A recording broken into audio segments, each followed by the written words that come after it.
Hi, my name is Beth Rachel, and I am an intuitive channel, shadow alchemist, energy educator, and multidimensional healer.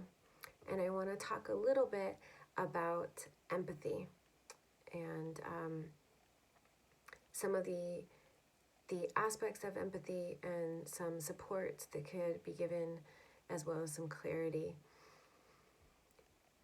So empathy has become a very powerful, prominent topic, especially in terms of people resonating with being an empath or being empathic, and what that has meant for them as far as their sensitivities to energy and to what's going on in the world, and how that has impacted them. It's also been brought up a lot in terms of narcissists and the empath narcissist relationship.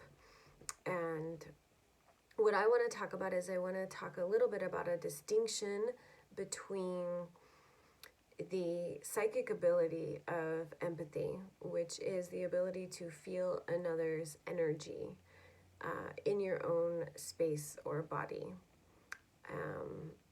or even just like as an electromagnetic pulse, to be able to feel what another is feeling.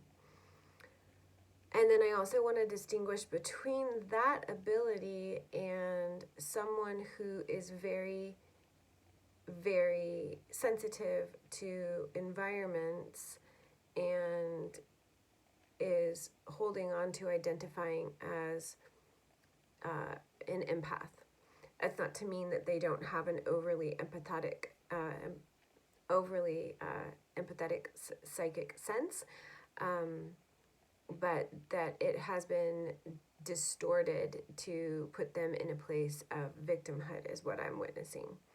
So there are individuals that are born incredibly empathically sensitive, so much so that they absolutely do take on the energy of what's going on around them because they feel it so deeply, and they cannot identify the difference between the energy they feel around them and the energy of their own self and body.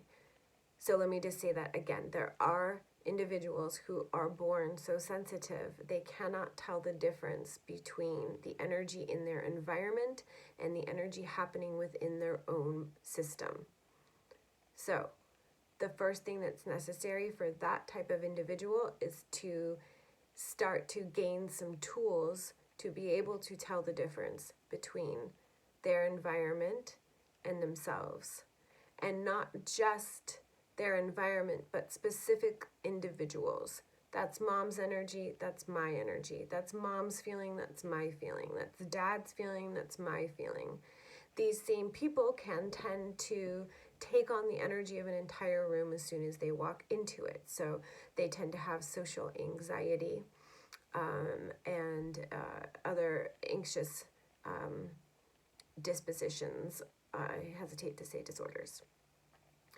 What would be greatly supportive to these individuals is not just giving them the tools to be able to recognize the differences between energies, but also starting to work with them on some of their beliefs and their energy contracts. Because more often than not, these individuals have beliefs and energy contracts to take on the energy around them in order to shift and change it. It's an old family genetic belief. Oftentimes, sometimes it's something that we just come in with, that we know that our soul is capable of transmuting energy, so we agree to take it on.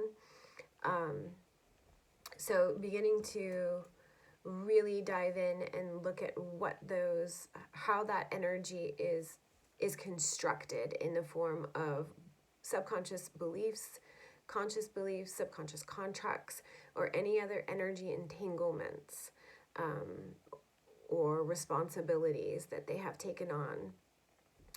And then I think it really comes down to being able to look at taking responsibility for that. What I would really like to see for those individuals who really identify with being strongly empathic is an empowerment around it. Because a lot of what I'm witnessing is a victimization around it.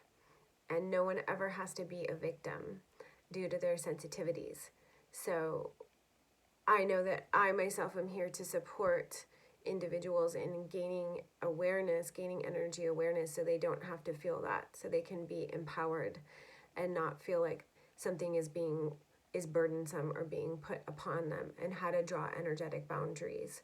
And I know that there's others out there to support these individuals as well. And I know that it can feel quite invasive and can feel quite attacking, and it doesn't need to, and it doesn't have to.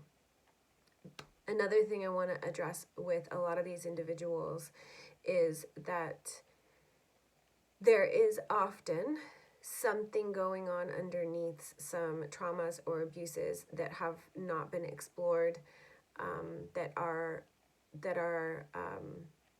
creating a lot of the sensitivity and a lot of the pattern of taking on energy around them, because that's what we do with our abusers. It's what we do when we're going through something traumatizing. We take on what's going on around us, or we take on the energy of the individual, and it becomes difficult to tell the difference between us and them. It's also often a self-protection to take on the energy of someone that is harming us, or a situation that is harming us, because it makes us feel like we have some control over it in terms of how much it can harm us. It's totally normal self-protection mechanism, but it gets us into these sticky situations later where we're still perpetuating that pattern, even though it's no longer serving us. It's no longer needed.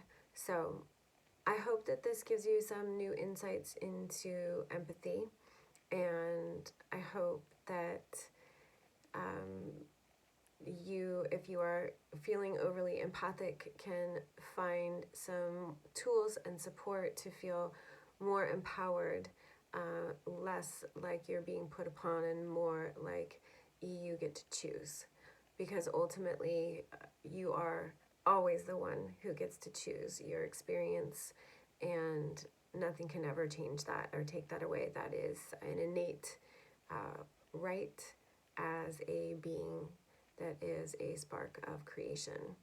It is free will, it is free agency, and it is yours. So it's just a matter of doing a little bit more work to strengthen and support, and probably let go of some old ways of doing things. And this is in no way a detriment. It's something to be celebrated, and that can eventually end up feeling the real depth of the gift of empathy, with some boundaries around it.